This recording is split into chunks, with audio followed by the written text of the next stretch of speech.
নতুন ভূমি আইন ২০২৪ অবৈধ দখল ও জাল দলিলের শাস্তি। নতুন ভূমি আইনের আওতায় অবৈধভাবে জমি দখল বা জাল দলিল তৈরি করলে ২ থেকে ৭ বছরের সশ্রম কারাদণ্ড এবং অর্থদণ্ড হতে পারে। এটি ভূমি অপরাধ প্রতিরোধ ও প্রতিকার আইন ২০২৩-এর অধীনে একটি কঠোর শাস্তি। আইনের বিভিন্ন ধারা ও শাস্তির বিধান।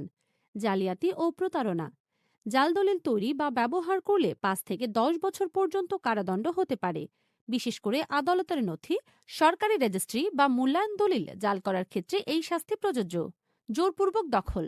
অন্যের জমি জোরপূর্বক দখল করলে বা মালিকানা ছাড়াই অতিরিক্ত জমি রেজিস্ট্রি করলে ৫ বছর পর্যন্ত জেল ও জরিমানার বিধান রয়েছে। ভূমি অপরাধ প্রতিরোধ ও প্রতিকার আইন ২০২৩। অন্যের জমি দখল, ভুয়া দলিল তৈরি বা নিজ মালিকানার বাইরের অংশ উল্লেখ করে দলিল হস্তান্তরের সর্বোচ্চ ৭ বছরের কারাদণ্ড ও অর্থদণ্ড নির্ধারিত হয়েছে। দণ্ডবিধির প্রাসঙ্গিক ধারা। ধারা ৪৬৭। মূল্যায়ন দলিল জাল করার জন্য ৭ থেকে ১০ বছর কারাদণ্ড ও জরিমানা। ধারা ৪৭৭ ক। হিসাব বা নথি ইচ্ছাকৃতভাবে বিকৃত বা নষ্ট করার জন্য ৭ বছর পর্যন্ত কারাদণ্ড ও জরিমানা। ধারা ৪২০। প্রতারণা বা অসততার মাধ্যমে সম্পত্তি হস্তান্তরের জন্য কঠোর শাস্তির বিধান।